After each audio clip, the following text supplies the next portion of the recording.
무엇이든지 어떤 존재의 목적을 아는 것은 너무나 중요합니다. 그 목적을 잃어버리면 우리의 삶은 방황하게 됩니다. 그리고 그 목적을 잘못 알게 될 때 우리 인생은 크게 낭비를 하는데, 만약에 우리 인생이 잘 아는 대로 한 번밖에 없는 인생입니다.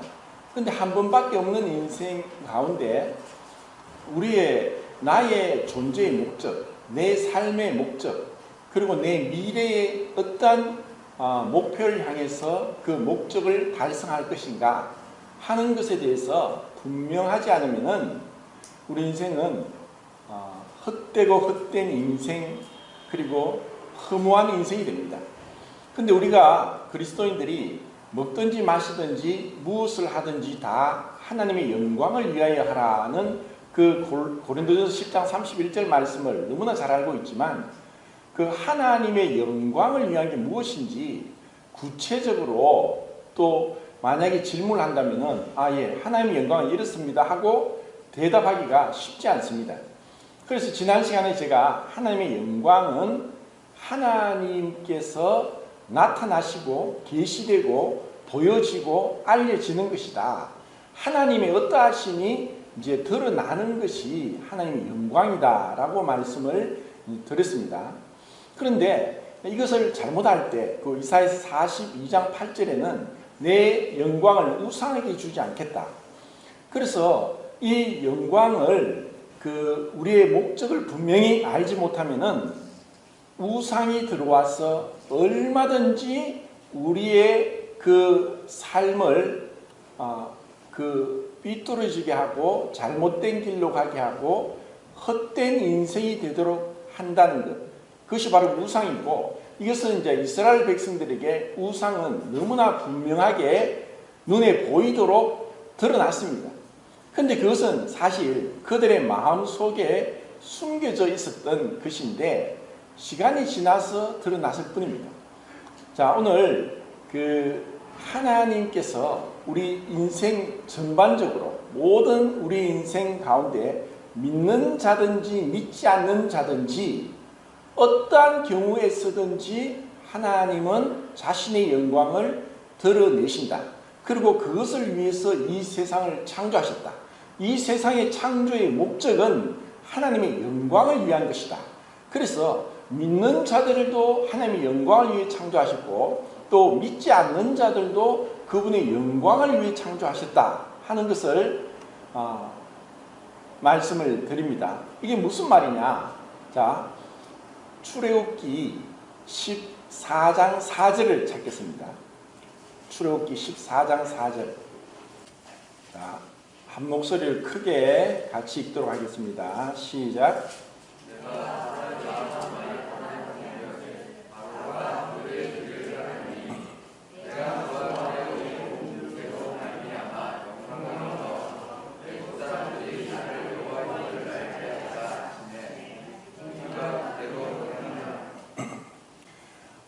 여기서 우리가 그냥 지나치면서 읽을 수 있는 그런 구절인데, 애굽과 또 바로 왕을 향해서 하나님께서 그 바로의 마음을 강팍하게 하셨다, 완악하게 하셨다. 그리고 그들에게 나의 영광을 나타내겠다 하는 그 말씀을 보면서, 아니 어떻게 이들을, 사실 애굽은 우리가 영적으로 세상을 상징하고 바로 왕은 사단을 상징하는데, 어떻게 이 세상과 이 세상을 주관하고 있는 어둠의 권세 잡은 자 사단을 하나님께서 내 영광을 위해 창조하셨다라고 말씀하시는 것이 우리는 잘 이해가 되지 않을 수 있습니다. 그런데 오늘 제가 드리는 말씀을 잘 들어보시면은 왜 이렇게 하시는가 하는 것을 알 수 있을 것입니다.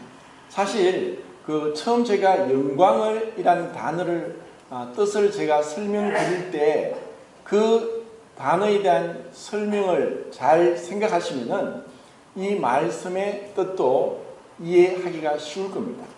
왜 하나님께서 그 바로를 통해서 나의 영광을 나타낼 자다라고 말씀하셨을까요? 하나님께서 바로를 통해서 무엇을, 어떤 영광을, 하나님의 어떠하심을 보이고자 하셨을까요?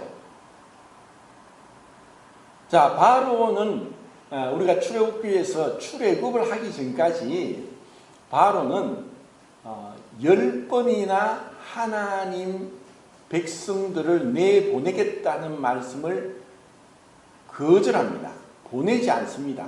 완악하고 정말 옛날 성경에 강팍합니다. 너무나 목이 곧은 자고, 야, 이렇게 이럴 수가 있는가? 분명히 가라고 해놓고 나중에 또 그 심판이 거두어지면은 또 번복합니다. 또 가지 마라 하고 더 강하게 이스라엘 백성들을 압제하면서 그들을 괴롭힙니다. 그래서 또 하나님이 또 다른 재앙을 내립니다. 그럼 그 재앙으로 인해서 고통당하고 있다가 이제는 안 되겠다. 너희들 하나님께 예배드리러 가라. 그렇지만은 남자만 가라. 그렇지만 3일 멀리 가지 마라. 이런 식으로 계속 조건을 달면서 바로는 하나님의 백성들을 내보내기를 거절합니다. 이것을 통해서 우리가 볼 수 있는 것은, 야, 정말 죄가 얼마나 무서운가. 하나님 앞에 왜 그들이 심판받는가? 내 고집과 회개하지 아니하는 마음을 따라 진노의 날, 곧 하나님의 의로우신 심판이 나타날 그날에 진노를 네게 스스로 쌓는도다. 그 로마서 2장의 그 말씀이 바로 이 바로에게 적용된다는 것을 우리는 알 수 있습니다. 그런데 우리는 이 바로에게 있는 이 완악함, 이것이 바로에게만 있는 것이 아니라 이스라엘 백성들에게도 똑같은 그 완악함이 있는 것을 우리는 이 성경을 통해 알게 되고, 그리고 또 충격적인 사실은 뭐냐? 이 바로에게 있는 완악함이 우리에게, 나에게도 있다는 것을 깨닫는 것입니다. 나에게도 이 끊임없이 불순종하고 끊임없이 완악해지고 끊임없이 우리 마음이 굳고 딱딱해지고 순종하기보다는 불순종하고 하나님의 말씀대로 살기보다는 육신대로 살아가는, 그래서 갈라디아 5장 17절에 육체의 소욕은 성령을 거스리고 성령의 소욕은 육체를 거스리나니 이 둘이 서로 대적하여 너희가 원하는 것을 할 수 없게 하느니라. 이 바로 안에 있는 이 완악한 이 고집, 그 죄악된 마음이 우리에게도 있다는 것입니다. 자, 정말 여기서 하나님께서 이 바로를 통해서 영광을 나타내신다. 왜 사단에게 죄를 범하게 해서 에덴 동산에서 최초의 그 남자 여자에게 와서 죄를 범하게 했는가? 그렇게 하지 않았더라면 우리가 지금 이렇게 사망의 종노릇하고 이 세상의 전쟁과 온갖 다툼과 온갖 죄악들이 난무하지 않았을 것이 아닌가 할지 모르지만, 우리의 좁은 소견으로 우리가 가지고 있는 제한된 지식으로 전능하시고 전지하신 하나님을 우리가 판단하고 한다는 것 자체가 우스운 것이고, 그것은 너무나 사실 말도 안 되는 얘기입니다. 자, 바로를 통해서 하나님의 영광을 나타내시는 것이 무엇일까요? 바로의 완악함을 통해서 하나님이 나타내시는 것은, 첫 번째는 하나님이 오래 참으신다 하는 하나님의 그 속성을 나타냅니다. 두 번째는 하나님은 의로우신 분이고 거룩한 분이라는 것을 나타냅니다. 그렇기 때문에 하나님은 죄를 심판하실 수밖에 없다 하는 것을 이 바로를 통해 나타냅니다. 이것이 하나님의 영광입니다.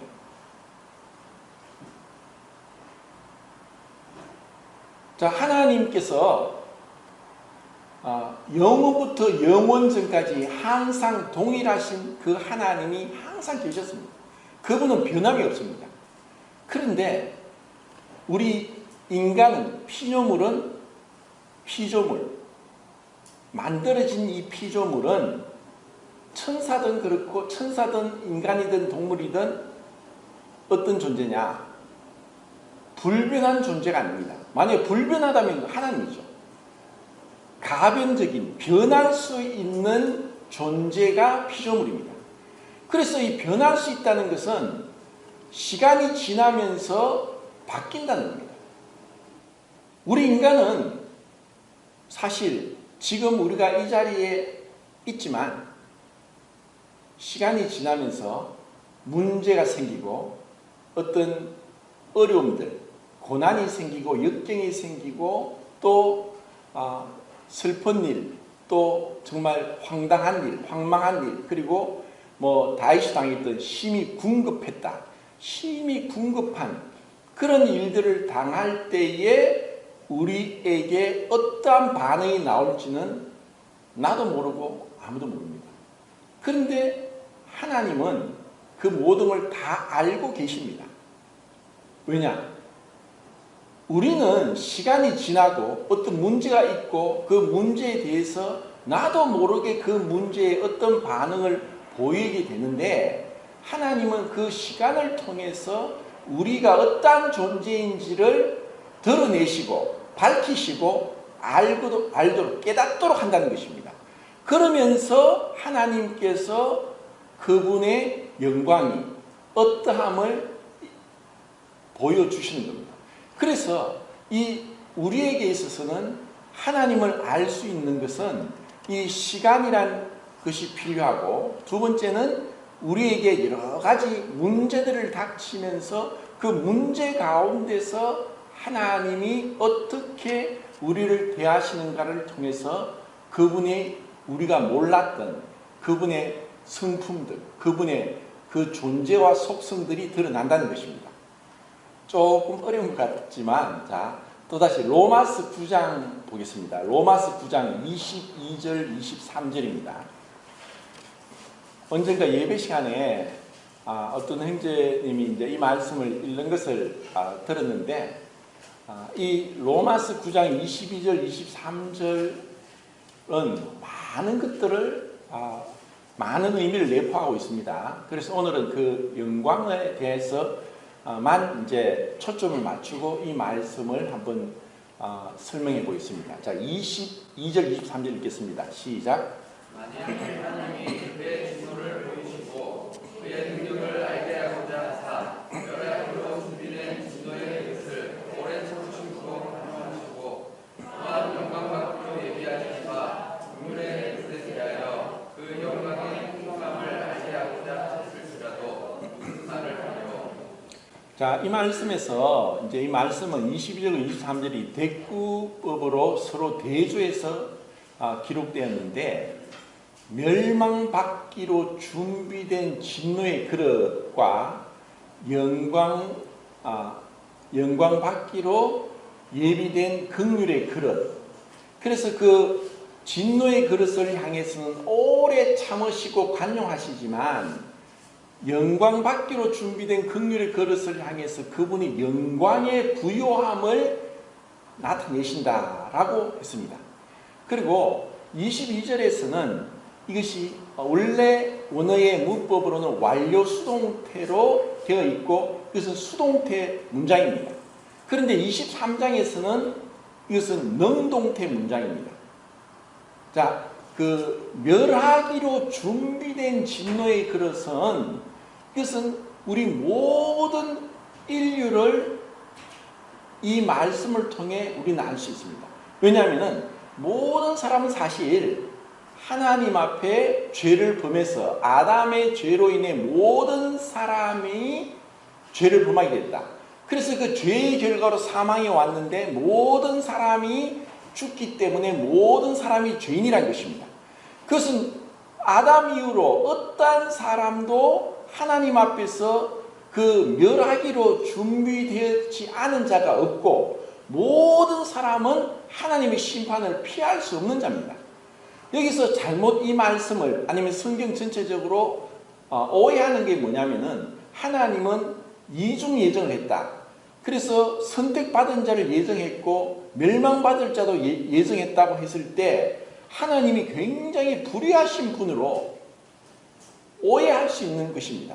그런데 이 말씀은 하나님이 그들을 심판하는 것은 그들이 스스로 멸망받고 심판받는 그런 죄악을 범했기 때문에 그렇지 하나님이 그들을 그렇게 예정한 것이 아니라는 것을 말합니다. 왜냐하면 그건 수동태니까. 그들은 그들의 죄로 인해서 당연히 심판을 받아야 됩니다. 다만 그들을 향해서 하나님이 오래 참으시고 관용하시고 기다리십니다. 마치 이것은 아브라함을 부르셔서 아브라함에게 네 자손이 4대 만에 이 땅에 돌아와서 이 가나안 족속들을 심판할 것이다. 그것은 아직까지 가나안 족속의 죄가 가득 차지 않았기 때문에, 관영하지 않았기 때문에 그렇습니다. 그래서 이스라엘 백성 아브라함의 자손들을 통해서 하나님이 가나안 땅에 어떤 일을 계획하셨느냐, 400년까지 또 참아 기다리셨습니다. 그들은 너무너무 흉악한 죄악을 범하는, 정말 그 몰렉 신에게 제사를 드리고 온갖 음란한 짓을 행하는 그들을 당장 심판하셔도 그들은 당연히 그들이 죄악으로 인해서 아무 말 못하고 심판을 받아야 되지만 하나님은 오래 참으셨다는 것입니다. 오래 참으심이 뭡니까? 그분의 사랑입니다. 그분은 우리 같은 자를 당장에 심판하더라도, 지옥에 던져 넣더라도 우리는 어떠한 항변도 못하고 어떠한 변명도 못하고 우리는 우리가 행한 죄악으로 인해서 심판을 받아야 됩니다. 그런데 이 세상 가운데 모든 사람이 죄를 범해서 하나님의 영광에 이르지 못했는데 그 중에서 하나님께서 영광 받기로 준비된 긍휼의 그릇을 준비하셨고 그 가운데서 그들을 택하셨다는 것입니다. 이것이 하나님의 주권적인 선택이고 이것이 다른 말로 하면 사랑입니다. 사랑은 뭐냐? 그 사랑에는 어떠한 그 피동성이 없이 주권적인 그분의 우선적인 조건 없는 그 선택이 바로 사랑의 속성입니다. 그래서 창세기 12장에 아브라함에게 난데없이 내가 너를 모든 민족의 조상이 되게 하겠다. 내가 너를 축복하겠다. 내가 너를 축복하고 너를 축복한 자를 내가 축복하고 너를 저주한 자를 내가 저주하겠다. 너는 복의 근원이 될 것이다. 그 7가지 약속을 12장에서 말씀하시는데 이것에 대해서 아브라함이 네가 이렇게 하면은 내가 너를 복을 주고 너를 모든 민족의 조상이 되게 하겠다는 조건적이 아니라 무조건적으로 내가 너를 축복하겠다 하고 아브라함에게 보이신 것처럼 우리에게도 우리는 모든 사람이 다 지옥 가야 될 자인데 그 중에서 내가 믿으면은 예수를 잘 믿고 또 순종하고 하면은 그분이 나에게 어떠함을 알고 나를 구원한다는 것이 아니라 전적으로 우리의 행위에 상관없이 오직 그분의 원하시는 뜻 가운데서 우리를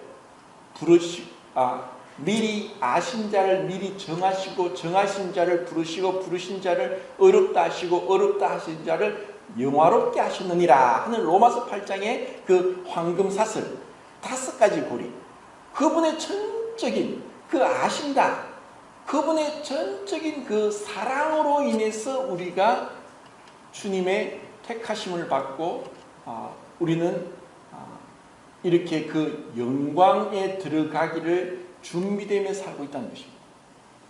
그래서 믿지 않는 자를 통해서는 당연히 그들의 행한 대로 심판을 하기 때문에 하나님의 공의가 드러나고 하나님의 거룩하심이 드러납니다. 그리고 그들이 죄악을 행하지만은 심판이 당장 내리지 아니함으로 그들이 더욱더 완고해져서 심판을 받을 줄 모르고 계속 죄를 행합니다. 하나님이 어디 계시냐? 심판자가 어디 있느냐? 하면서 그들은 그들의 마음에 완악한 대로 죄를 범하는데 하나님께서 그것을 모를 리 없습니다. 그들은 시간은 지나면 지날수록 더욱더 그들의 죄를 스스로 쌓고 있습니다. 그렇지만 은혜로 구원받은 자들은 이 바로의 그 완악함이 동일하게 우리에게 있지만 우리가 구원을 받았습니다. 구원을 받았다고 해서 우리가 갑자기 변화되고 갑자기 새 사람이 되어서 모든 것에 부족함이 없이 순종하고 우리의 삶이 정말 올바르고 하냐? 절대로 그렇지 않습니다.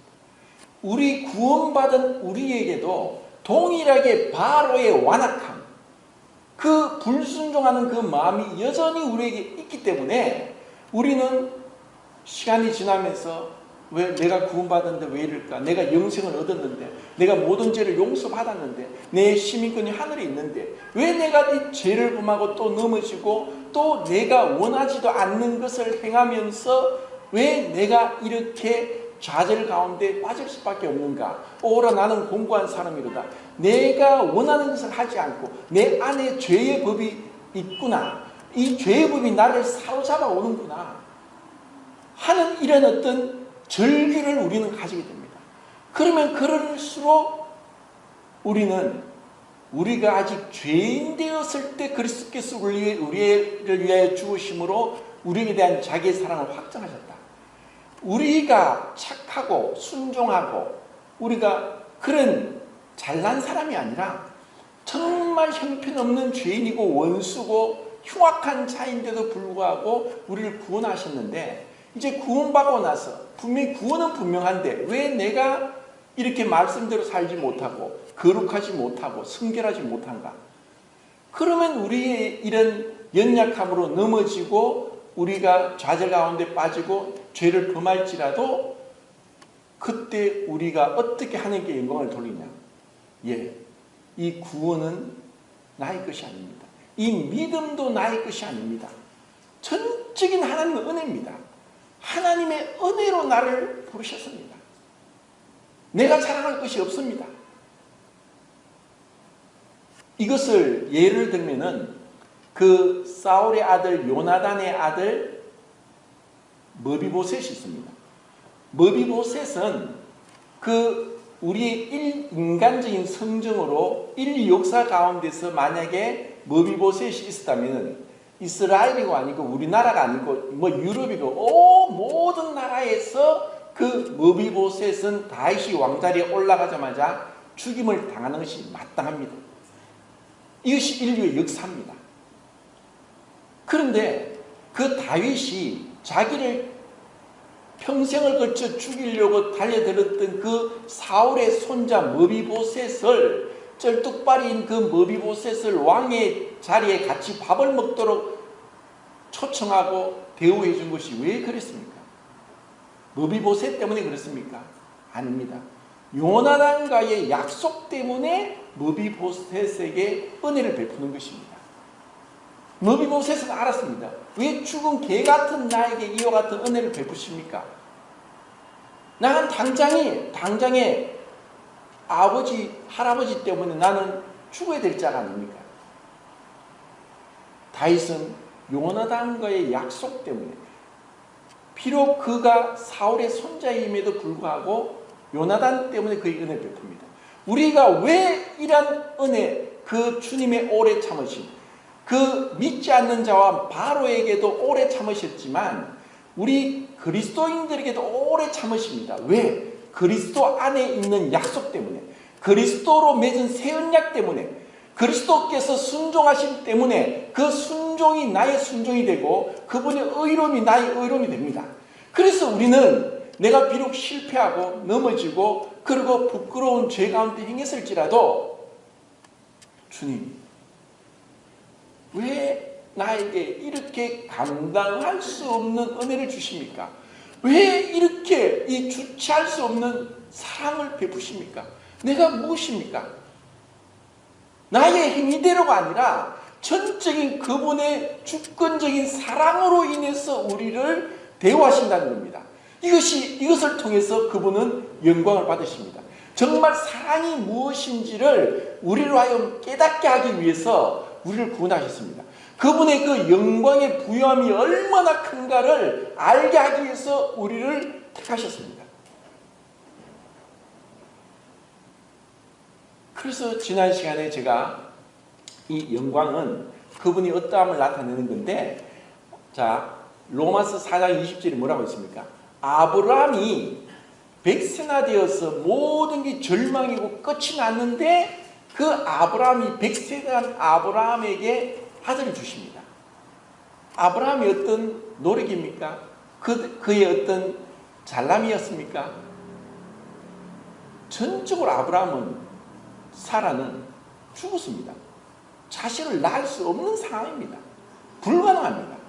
그런데 그 아브라함을 통해서 이삭을 주신 것을 통해 하나님이 어떠한 영광을 나타냈습니까?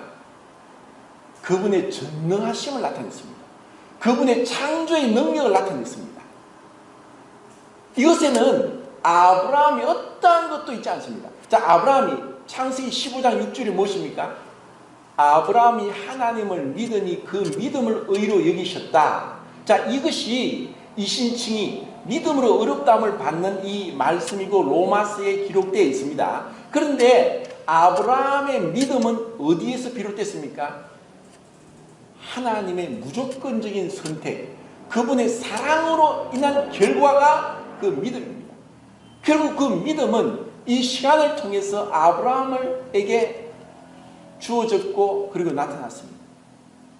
자, 하나님 앞에는 제가 이제 조금 어려울 것 같아서 또 쉽게 얘기한다면 좀 더 어려워질 수 있는데, 잘 한번 생각해 보시면 이제 이해가 될 겁니다. 우리 모든 존재는, 지구상의 모든 생명체는 태양이 없으면 다 죽습니다. 태양이 흔히 우리 인간의 존재를 333의 생명 법칙이라고, 법칙 안에 살고 있다고 합니다. 30일 동안 밥을 못 먹으면 사람에 따라 다르지만 사실 거의 살 수 없습니다. 건강하면 좀 더 버틸 수 있겠지만 대부분 30일 밥 못 먹으면 거의 죽는다고 봐야 됩니다. 그리고 3일을 물을 못 마셔도 사람의 건강의 상태에 따라 다르지만 우리의 몸의 70%가 물이기 때문에 3일 물 못 마셔도 사실 굉장히 고통스러워집니다. 그리고 3분을 숨을 못 쉬고 호흡을 못하면 죽습니다. 조금 더 오래 살 수 있어요. 뭐 세계에서 유일한 해녀들, 70, 80 된 할머니들도 뭐 10분을 바닷속에 들어가서 뭐 해산물 캐고 하는데, 건강에 따라 다르지만, 폐활량이 얼마나 크냐에 다르지만 3분을 숨 못 쉬면 사실 죽는다고 봐야 됩니다. 우리는 그런 존재입니다. 그래서 태양이 없으면 아무리 우리는 살 수 있는 자가 없습니다. 태양이 없다, 잠시라도 없다. 태양이 밤에 보이지도 않고 구름에 가에 보이지 않지만 보이지 않은 것이 있다는 것입니다. 태양이 없으면 우리는 있을 수도 없습니다. 지구가 그 태양과의 원심력으로 공전을 하는 가운데, 그리고 자전을 하는 가운데 우리가 있지, 이게 없으면 우리는 모든 게 다 날아갑니다. 지진이 일어나도 우리가 세운 건축물들 하루아침에 날아갑니다. 자, 우리의 죄는 뭐냐? 자, 인간이 죄를 범한 것이, 이제 어떻게 제가 이걸 설명할까?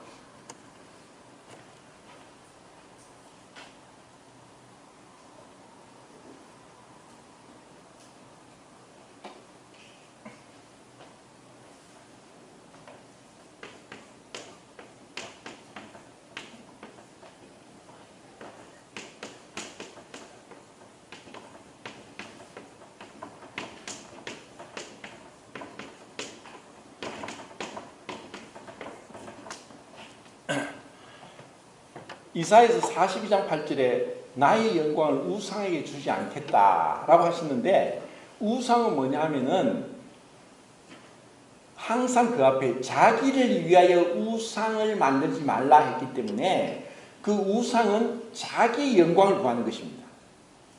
그 자기의 영광을 구하는 것은 결국 성경이 말하는 교만을 얘기합니다. 그것이 바로 최초의 범죄자 이사야서 28장과 14장과 에스겔서 28장에 사단이 가장 뛰어난 피조물이었는데 하나님의 영광의 자리에 올라가려고 했습니다.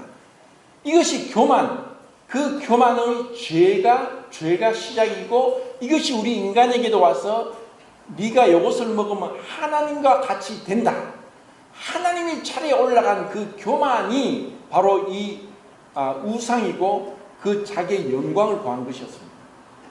그래서 사람들은 그 이후에 사람들이 노아 홍수로 심판을 받았지만 또 심판을 받을 게 뭐냐면은 홍수가 끝나고 100년도 안 되어서 바벨탑을 샀습니다. 바벨탑을 샀고 우리의 이름을 하늘에 내자. 우리가 흩어짐을 면하자. 우리는 다시는 물로 심판을 받지 않도록 탑을 쌓자. 사람들이 살아가는 이 모든 죄악된 사람들, 그리고 구원받았음에도 불구하고 우리가 그리스도 안에서 올바른 가르침으로 그리스도를 닮아가는 정상적인 그 성화의 삶을 살지 못하면은 자기의 영광을 못 부립니다.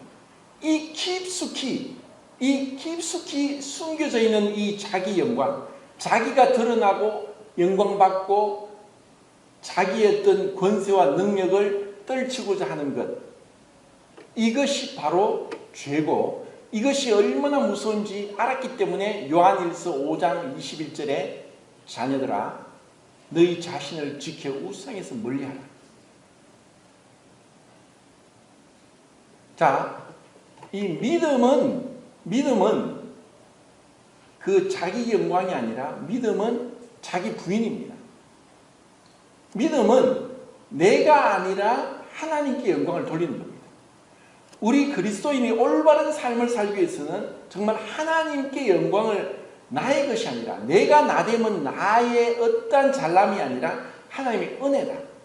내가 지금 있고 내가 지금 살아가는 많은 부분에 있어서 항상 우리는 온전하고 문제가 없고 평탄하고 하지 않을지라도 나는 하나님의 은혜로, 그리고 하나님께 감사로 하나님께 영광을 돌리려고, 하나님을 떠나서는 아무것도 할 수 없다는 것, 이것을 예수님이 요한복음 5장 41절에 말씀했습니다.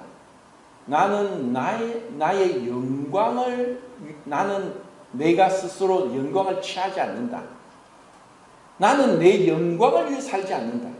17장 4절에도 아버지 나를 영화롭게 하사 나로 하여금 아버지를 영화롭게 하게 하옵소서. 예수님이 영광을 받기를 원했던 것은 목적이 뭐냐? 아버지를 영광스럽게 하기 위한 것이 예수님의 그 삶의 목적이었습니다.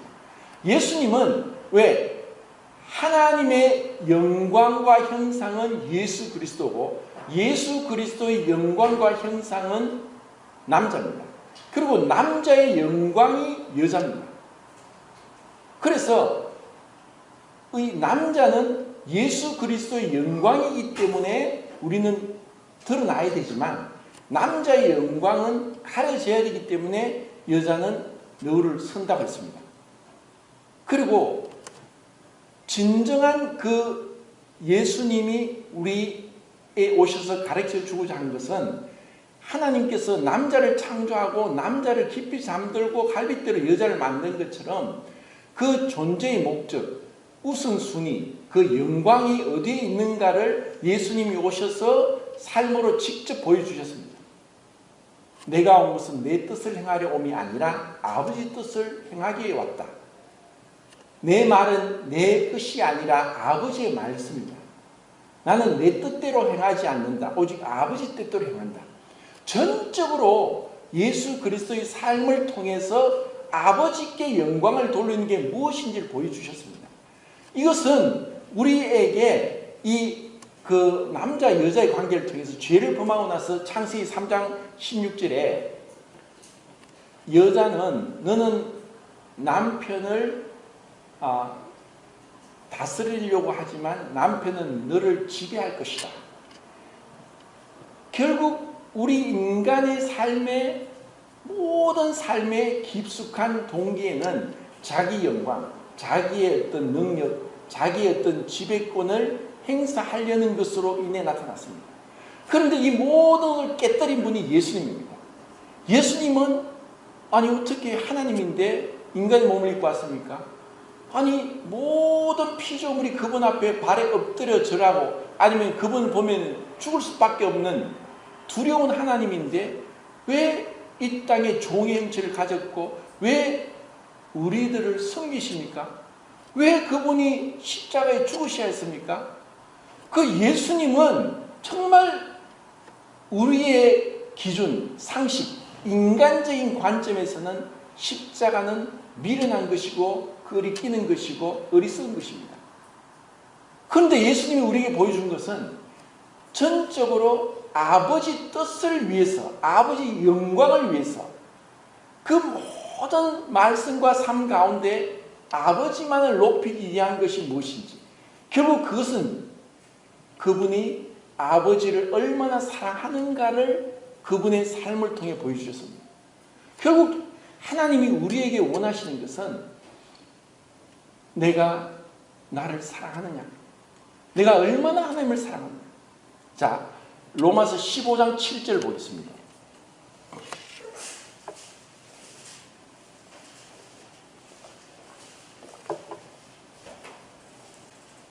(15장 7절) 읽겠습니다. 시작.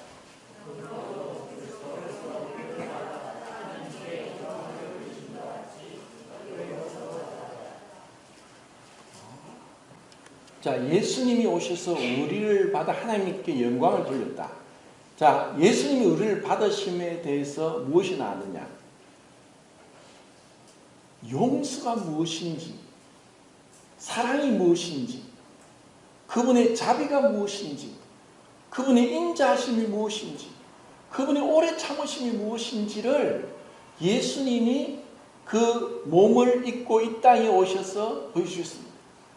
그리고 예수님이 그 몸으로 욕을 받으시되 맞대어 욕하지 않고 그분의 그 전능하신 능력으로 오병이어의 기적을 행하고 죽은 자를 살리고 눈먼 자를 고치시고 중풍병자를 살리시고 귀신 들린 자를 쫓아내시는 그 능력 있는 그 분이 그분의 능력을 행사하지 않고 마치 힘이 없는 사람처럼 죄인처럼 십자가에 달려서 너무나 비참하게 죽어 가시는 그것을 통해서 그분이 우리를 용서하시고 우리를 향한 사랑으로 인해서 왜 나를 사랑하십니까?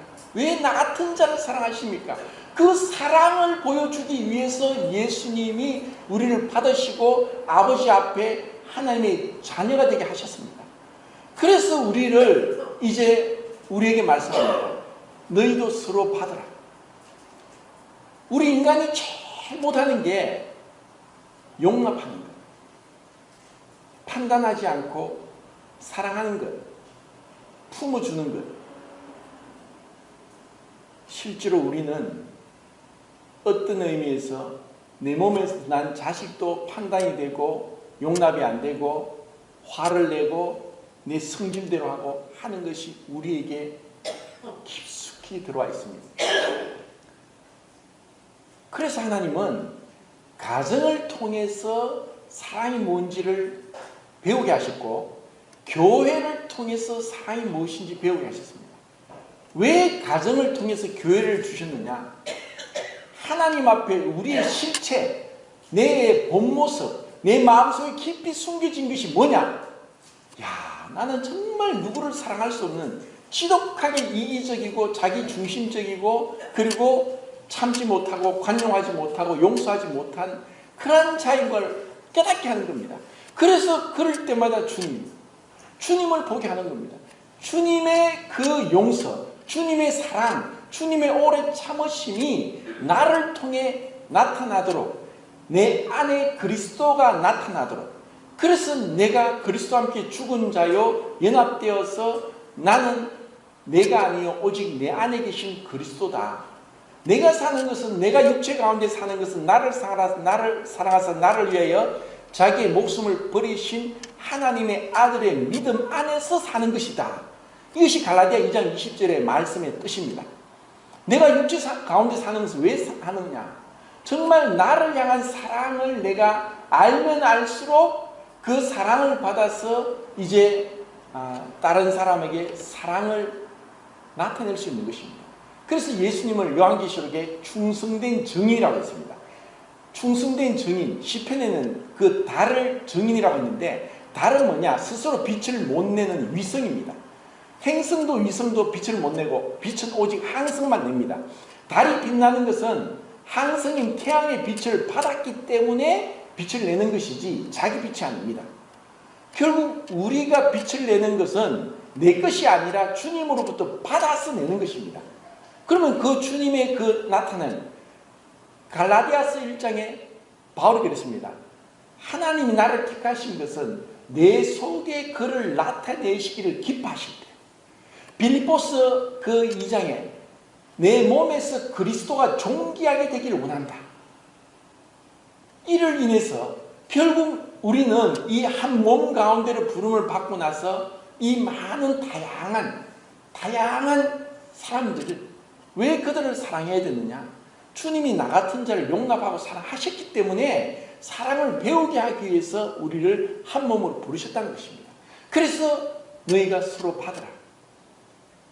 우리가 저 사람이 나를, 저 형제님이, 저 자매님이 나를 판단하지 않고, 내가 비록 지지리도 못났고 실수하고 넘어지고 그리고 온전하지 못함에도 불구하고 판단하지 않고 받아들이는 것은 사랑입니다. 우리는 기준을 자꾸 바꿉니다. 저렇게 행한 사람이 내 아들이면은 그래, 내가 용납하는데, 내 아들이 아니고 다른 사람의 아들이면은 판단부터 합니다. 그래서 우리는 한 몸의 지체다. 자, 여기 칠판에 기록된 대로 자기 영광을 구하고 교만하고 한 것이 우리 몸에 나타날 수 있는데, 성경에서 우리 죄를 상징하는 질병이 3가지 있는데, 문둥병, 중풍병, 소경입니다. 문둥병은 보기 흉해서 따로 떨어져 부정하다, 더럽다, 더러운 것을 나타내고 다른 사람과 섞이지 못하고 홀로 고립되어 있는 것을 나타내고, 중풍병은 머리는 아는데 몸이 행하지 못하는 불순종의 모습을 나타내고, 소경은 아예 못 보니까 좌우를 분별치 못하는 그런 모습을 나타냅니다. 그런데 오늘날의 그 병은 정말 우상이 뭐고 자기 영광이 뭔지를 나타내는, 정말 죄를 상징하는 병이 있다. 그게 뭘까요? 암입니다. 암에 걸리면은, 우리가 먹으면은 모든 몸에 골고루 다 영양분이 가서 몸이 고르게 자라야 되는데, 우리가 먹는 것이 다 암에게 가서 암만 배불러서 이 암이 점점점 커지면서 온몸에 퍼져가지고 결국은 다른 세포를 다 죽입니다. 그래서 왜 하나님께서 오늘날 이 암이라는 병을 주셨을까? 이 암은 바로 죄가 무엇인지를 너무나 명확하게 보여준다는 것입니다. 그런데 이것은 이 암적인 존재, 흔히 우리가 암적인 존재다, 정말 그건 무서운 겁니다. 오로지 이 죄, 이 교만, 우상, 하나님께 가는 영광마저 빼앗아가지고 다 자기가 독식합니다. 이렇게 죄가 무섭습니다. 그래서 우리가 이 한 몸에 서로 받으라. 자, 그리고 또 하나, 베드로전서 2장 12절에 보면은 너에게 애매히 고난을 받아도 참으면서 하나님께 그것이 영광이 된다. 결국 우리의 삶 가운데서 정말 애매하게 고난을 받는데 참으면서 하나님께 영광이 되는 거예요. 정말 원수를 사랑해라. 네 원수를 사랑해서 그를 선대하면은 그것이 하나님께 영광이 된다. 왜 그러냐? 예수님이 그렇게 하셨습니다. 자, 예수님이 그 사단을 무너뜨리는데 무엇으로 무너뜨렸습니까? 그분의 능력으로, 전능하신 능력으로 사단을 그냥 손가락 하나라도, 말씀 한마디라도 무정에 던져넣고 영원히 지옥에 보낼 수 있는 그분의 능력이, 그 사단을 그렇게 그분의 강력한 한가할 수 없는 능력으로 사단을 무정에 던진 것이 아니라, 정말 여자의 몸에서 10개월 동안 있으면서 너무나 완전 무방비 상태의 어린 아기로 태어났습니다. 완전한 무방비 상태입니다. 어린 아기보다 무방비 상태가 없습니다. 근데 그 아기로서 태어나서 정말 배고프시고 힘드시고 주무시고 하는 인간의 인생을 다 겪었습니다. 그리고 십자가에서 그 고통, 그 말할 수 없는 고통을 겪었습니다. 그리고 죽으셨고 묻혔습니다. 사단, 내가 이겼다. 내가 드디어 하나님의 아들을 끝장냈고 이제 내가 아담에게 받았던 그 이 세상의 지배권을 내가 받았다. 그래서 시험할 때도 내게 절해라. 그러면 내가 받은 이 세상의 영광을 너에게 주겠다. 예수님은 오직 하나님만 경배하라 하고 단칼에 그것을 물리칩니다. 그런데 예수님은 십자가에서 죽으셔서 끝난 줄 알았어요. 그런데 예수님은 그 십자가에서 죽으시고 죽음 가운데 들어가셔서 그 사망의 세력을 잡은 자 마귀의 세력을 깨뜨리시고 부활함으로 인해서 마귀를 심판합니다. 그리고 그것이 그분이 선으로 악을 이기라. 선으로 악을 이기라. 그들이 온갖 악을 행했을지라도 악을 악으로 대하면은 끝이 없는 싸움이 일어납니다. 예수님이 우리에게 보여준 거예요. 결국 우리 그리스도인들이 보여줄 것은 우리가 부당하게 대우를 받고 우리가 억울하게 누명을 뒤집어 쓰고 우리가 정말 말도 안 되는 상황 가운데 들어간다 할지라도 예수님을 생각하면서 예수님이 행하신 그 자체를 따라갈 때 이를 위하여 너희를 부르셨나니 예수님은 죄를 범치 않고 그 입에 괴사도 없으시고 욕을 받으시되 대신 욕하지 아니하시고 고난을 받으시되 위협지 아니하시고 친히 나무에 달려 그 몸으로 우리 죄를 담당하셨으니 이는 우리로 죄에 대해 죽고 의에 대해 살게 하라 하십니다. 예수님이 우리에게 그 본을 보여준 겁니다. 그래서 영광이 되는 것은 우리가 힘들게 그 의를 행하고 그리스도인으로 경건하게 살면서 핍박을 받을지라도 주님을 생각하면서 주님이 따라간 그 발자취를 갈 때 그것이 하나님께 영광이 됩니다. 그래서 우리 그리스도인들은 고린도후서 8장 23절에 디도를 행해서 우리의 영광이 다 있습니다. 데살로니가전서 2장 보겠습니다. 데살로니가전서 2장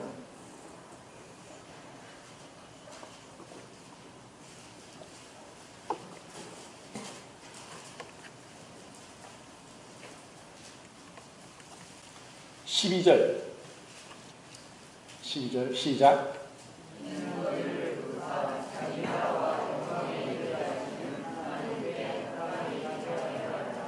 19절 20절 시작.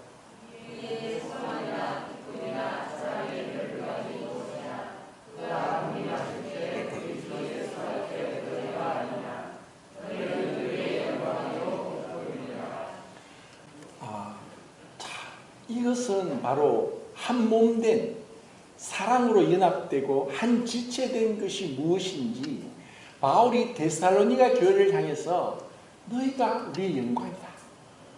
자, 이것은 마치 부모가 자식을 향해서 네가 우리의 영광이다. 네가 어떻게 행한 것이 네 모든 나의 기쁨이 너에게 있다. 자, 주님이 우리를 향해서 그런 사랑을 나타내신 것처럼 이제 우리가 주님이 행한 그 발자취를 따라가면서 내가 너희를 사랑한 같이 너희도 서로 사랑하라. 이것이 새 계명이다. 그래서 우리의 영광이 뭐냐? 정말 우리가 비록 부족함이 많고 어리석고 미련하고 실수하고 온전하지 못하고 순종하지 못함에도 불구하고 우리 안에 계신 영광의 소망 되신 그리스도를 인해서 서로를 용납하고 그리고 기뻐하고 그리고 사랑하고 품어주고 받아줄 때 그것이 주님이 우리에게 허락하신 그래서 그 나라에 대한 것이 영광과 같이 나왔습니다. 그 영광은 그 나라입니다. 그 천국에서 그분의 영광이 나타납니다. 그리고 그것은 우리 서로에게 그 영광이 비쳐서 우리 다 빛나는 별처럼 우리는 이제 더 이상 미워하지 않고 그렇게 사는 거예요. 그래서 로마서에서 하나님의 나라는 먹고 마시는 것이 아니라 오직 성령 안에서 의와 평강과 희락이다. 의는 뭐냐? 천국에 더 이상 죄가 없습니다. 그래서 의로움 그리고 평강 더 이상 다툼이나 더 이상 분열이나 전쟁이 없습니다. 평강이 있습니다. 희락, 더 이상 슬픔이나 낙심이 없습니다. 참된 기쁨이 있습니다. 그 의와 평강과 희락이 그 주어진 천국, 거기서 그분의 영광은 더욱더 밝게 드러날 것입니다. 그리고 그 영광으로 인해서 우리도 그 의와 평강과 희락 가운데 즐거워할 것입니다. 제가 좀 많은 말씀을 이제 보기로 했지만 정말 이제 시간이 부족하고, 그래서 이제 제가 결론적으로 말씀드리면은, 자, 하나님 앞에 우리 모든 인생은 다 펼쳐져 있는데, 예를 들어 가지고 지금 지구에서 태양까지 거리가 1억 5천만 킬로미터입니다. 그런데 빛의 속도로는 빛은 1초에 30만 킬로미터를 달립니다. 그래서 1억 5천만 나누기 30만 하면은 얼마가 나오냐? 500이 나옵니다. 그리고 500을 다시 60으로 나누면 1초에 결국 태양에서 지구까지 오는 빛의 속도는 8분 20초입니다.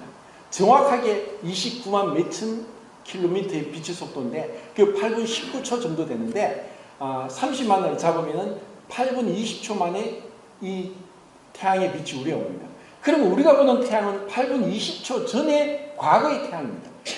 태양에서 우리 지구를 보면 8분 20초 뒤의 미래입니다. 자, 이 우주는 너무나 넓고 커서 시간을 통해, 공간을 통해서 과거와 현재, 미래가 다 그분 앞에 펼쳐져 있습니다.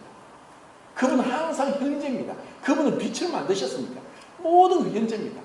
그런데 우리가 어떻게 불순종하고 죄를 범하고 완악하게 그렇게 행할 것을 알고서도 그분의 전적인 주권적인 사랑으로 우리를 선택해서 사랑합니다. 그리고 그 사랑은 변치 않습니다. 베드로전서 5장 10절을 보고 마치겠습니다. 베드로전서 5장 10절.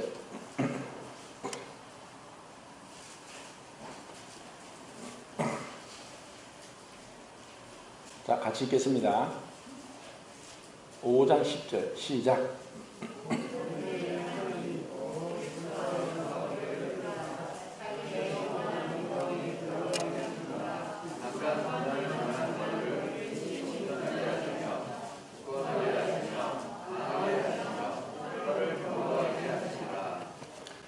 제가 참 좋아하는 말씀인데 우리를 그 영원한 영광에 들어가게 하신 분이 고난 가운데서 왜 우리를 두셨느냐? 여기서도 그분의 영광이 나타납니다. 그분의 그 변함없는 약속의 하나님, 사랑의 하나님, 오래 참으신 하나님, 관용하신 하나님, 용서하신 하나님, 그 인자와 자비가 무궁한, 긍휼이 무궁한 하나님의 어떠함이 이 시간을 통해 나타납니다. 그리고 우리를 연단하십니다. 우리를 굳건하게 하십니다. 그러면서 우리를 온전한 대로 세워서 그분과의 영원한 사랑의 교제 가운데로 이끌기 위해서 지금 이 고난이 있다는 것입니다. 그래서 우리는 점점점 그리스도의 장성한 분량에 자라가면서 성숙돼 가는 정말 위대한 여정을 우리는 하고 있습니다. 위대한 여정을 통해서 우리가 다다르는 곳은 영원한 천국입니다. 그분의 영광이 찬란하게 빛나서 의와 평강과 희락이 넘치는 것, 더 이상의 죄도 또 다툼도 어떤 슬픔도 없는 그 곳으로 인도하셔서 그분의 그 아름다운 사랑의 그 미래를 즐기면서 정말 그분과 한 몸된 뗄래야 뗄 수 없는 완전한 그 한 몸의 지체, 그리스도와 또 우리의 영광이요 기쁨이요 면류관인 우리의 성도들, 예수 그리스도의 피로 구속받고 죄산받고 거듭난 하나님의 자녀가 된 이 성도들과 한 몸이 되었습니다. 내가 내 몸을 사랑하듯이 이제는 서로 사랑하지 않고서는 되길 수 없는 그런 이 그리스도와의 완전한 연합으로 우리를 인도하십니다.